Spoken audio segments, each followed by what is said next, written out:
Monsters. This is the story called The Little Monsters, chapter 164. The dog with a huge fear of thunderstorms. The gang are all at Kicker's house when Kane suddenly asked his parents, "Mummy, Daddy, please can we get a puppy?" "No, Kane, we can't," answered Kane's daddy. "Oh, why not, Daddy?" asked Kane. "Kane, don't you think Mum and Dad have enough fun looking after us kids?" They all laughed, and then Kane said, "Why can't we, Daddy?" The whole family looked at Charles, and all together they said, "Yeah, why can't we, Daddy?" I'm not going to win this argument, am I, guys? I guess that's because there's more of you than there is of me. "All right, get your coats on and get in the van," said Charles. They all made their way to the local Dogs Trust Centre to pick out a puppy.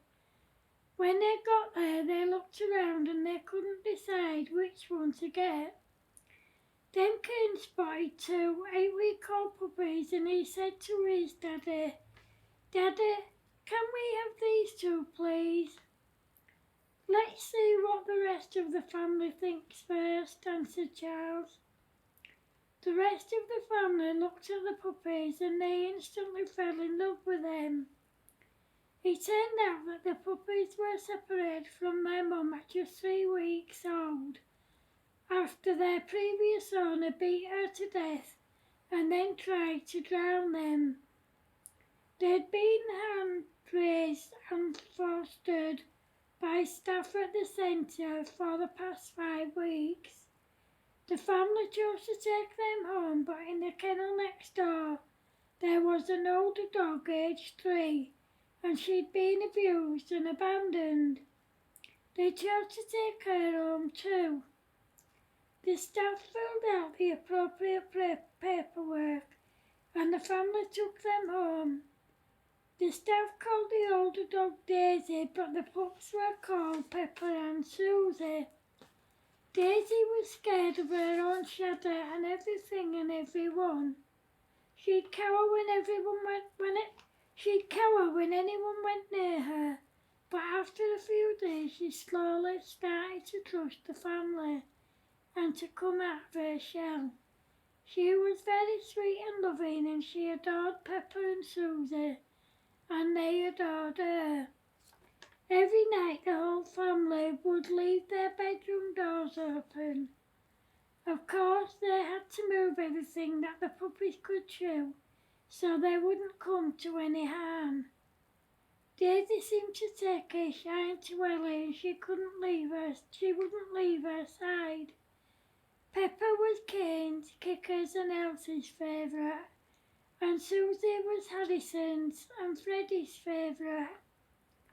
Of course every family member had their favourite too. The kids went everywhere with the dogs except for school, of course. One day there was a huge thunderstorm with torrential rain and Daisy completely freaked out. She ran around the house barking and whining and she was so frightened that no one could get near her. Then Stumpy and the rest of the gang knocked on the door as they were coming for a sleepover. When Kicker opened the door to let them in, Daisy ran out before anyone could stop her. Kicker quickly grabbed her and put her coat on. Kicker quickly grabbed her lead and put her coat on, and her and the rest of the gang went looking for her. They shouted and shouted her and searched for her, but there was no sign of her. Poor Kicker was heartbroken and she couldn't stop crying. After searching for Daisy for over 3 hours, the kids made their way back to Kicker's house. Fortunately, just after they got there, Daisy came home by herself. Kicker picked her up and she was shaking and whining. After a while she settled down, but during the night there was another severe thunderstorm. Poor Daisy woke everyone up, running around the house, knocking everything over and creeping and creating havoc. When Kicker or anyone tried to get near her, she just cowered under the table and she wouldn't come out. Eventually the storm ended and Kicker was able to coax her from under the table. The next day the kids were all shattered, so Jane left them in bed and phoned the school. She explained to Mrs. Scott what had happened and she said to her, "It's okay, let the kids have the day off. One day won't hurt. Before you go, I just want to say that my sister-in-law's a dog behaviour therapist and she'd be happy to help you." "Oh, that would be great because we're at our wit's end and we don't know what to do to help poor little Daisy. Do you think you could let me have her number?" said Jane.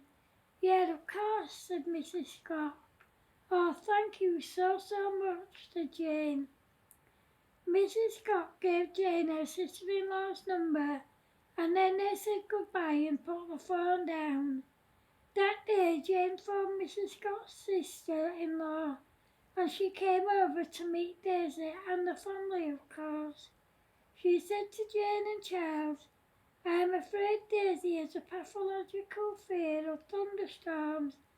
I can help her overcome it, but it might take some time given Daisy's background and all she's been through," said Mrs. Scott's sister-in-law, Helen. "That's okay, we have all the time in the world," said Charles. Helen got to work straight away, using a CD of a severe thunderstorm and using treats and calming techniques for Daisy. Daisy surprised everybody by overcoming her fear within 2 weeks. Everyone thought that it would take much longer given her background. After that, Daisy came on in leaps and bounds and soon she became a happy, sweet and very loving dog.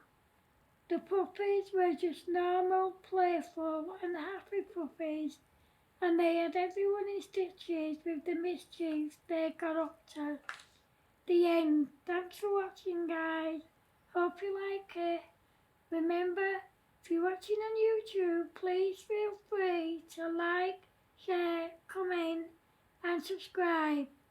If you're watching on Facebook, please feel free to like, share, comment and to go to my YouTube channel and subscribe.